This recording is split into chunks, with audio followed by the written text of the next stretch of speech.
హల్లెలూయా praise lord. దేవుని నామానికి మహిమ కలుగును గాక.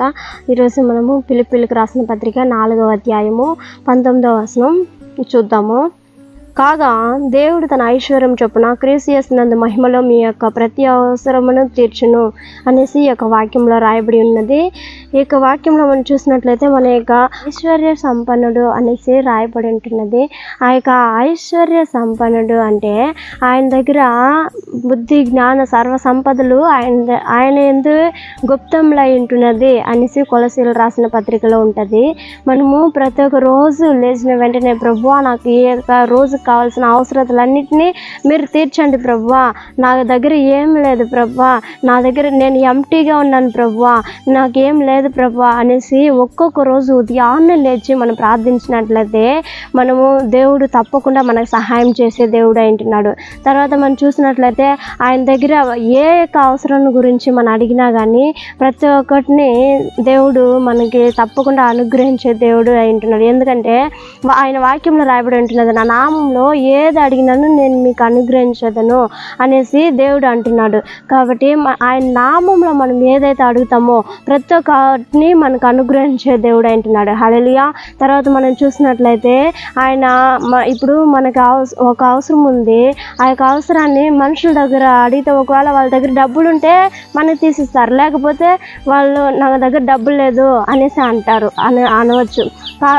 అయితే దేవుడి దగ్గర మనము ప్రభువా నాకు ఈ యొక్క అవసరత ఉంది, ఈ యొక్క అవసరత నాకు చాలా అవసరమై ఉంటున్నది ఇది అనేసి దేవుని దగ్గర మనం మొరపెట్టినట్లయితే దేవుడు తప్పకుండా మనకి ఆ యొక్క అవసరతను తీర్చే దేవుడు అంటున్నాడు.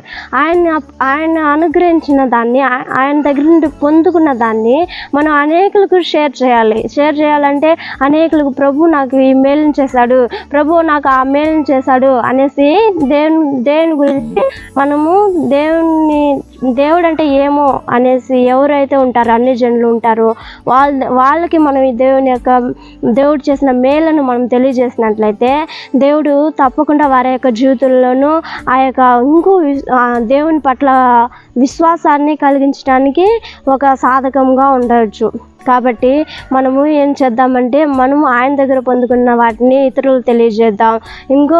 మనము మన యొక్క కొరతలు మన యొక్క అవసరతలు మనుషుల దగ్గర అడగకుండా దేవుని దగ్గర మనం అడుగుదాం. ఆయన ప్రతి ఒక్క అవసరతలు తీర్చే దేవుడు అంటున్నాడు.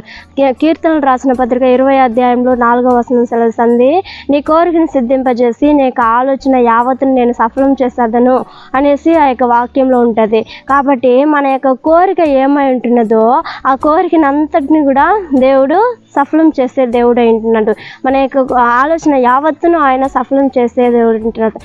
నా బిడ్డకి ఏం కావాలో ఆయనకి తెలిసే ఉంటున్నది. దేవుడు మనం సృష్టించిన దేవుడు, మనకి ఏం అవసరతలు ఉంటున్నదో ఆయనకి తెలుసు. అయితే నా బిడ్డ నన్ను అడుగుతుందా లేదా అనేసి దేవుడు టెస్ట్ చేస్తాడు. కాబట్టి మన యొక్క ప్రతి ఒక్క అవసరతలు దేవునికి తెలియజేద్దాం.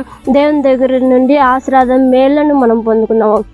ఈ ఉదయకాల సమయంలో దేవుడు మన జీవితంలో గొప్ప కార్యం చేయలాగిన మనము ఒక నిమిషం కన్నులు మూసి ప్రార్థించినట్లయితే ప్రార్థిద్దాము.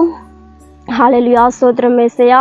అయా స్తోత్రం డాడీ. ఈ ఉదయకాల సమయంలో నా తండ్రి అయా యేసయ్యా నీ యొక్క సంకల్పం చొప్పున, యేసయ్యా నీ యొక్క ఐశ్వర్యం చొప్పున, యేసయ్యా పరిశుద్ధ ఆత్మదేవ క్రీస్తు యేసు మహిమలో మీ యొక్క ప్రతి ఒక్క అవసరం తీర్చబడని చెప్పినారు కదా రాజా. అయ్యా మా యొక్క అవసరతలన్నింటినీ ప్రభావం, మా యొక్క కొరతలన్నింటినీ ప్రభావం మీ యొద్ద తెలియజేస్తున్నాం రాజా. ఈ ఉదయకాల సమయం మందు ప్రభా ఈరోజు కావాల్సిన అవసరతలన్నింటినీ మీరు తీర్చండి. ప్రతి ఒక్క ప్రభా మీ యొక్క మేలతో మమ్మల్ని తృప్తిపరచండి. మీ యొద్ద నుండి పొందుకున్న ఆ యొక్క ఆశీర్వాదాలను, ఆ యొక్క మేలును ఇతరులకు మేము తెలియజేయడానికి ఒక సాక్షి బిడ్డలంగా యేసయ్యా మమ్మల్ని మార్చగలరని నమ్ముచున్నాం దేవా. అయా స్తోత్రం. యేసయ్యా నీ సన్నిధానంలో ఉండే ప్రభా యేసయ్యా స్తోత్రం. ఆ యొక్క ఐశ్వర్యంని మేము పొందుకోవడానికి సహాయం చేయండి.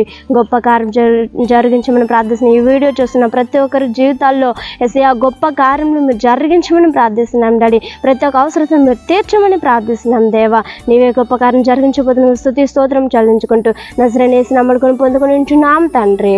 ఆమేన్. Praise lord. దేవుని నామానికి మహిమ కలుగును గాక. దేవుడి యొక్క వీడియో చూసిన మిమ్మల్ని అందరినీ ఆశ్రయించి దీవించును గాక. ఆమేన్.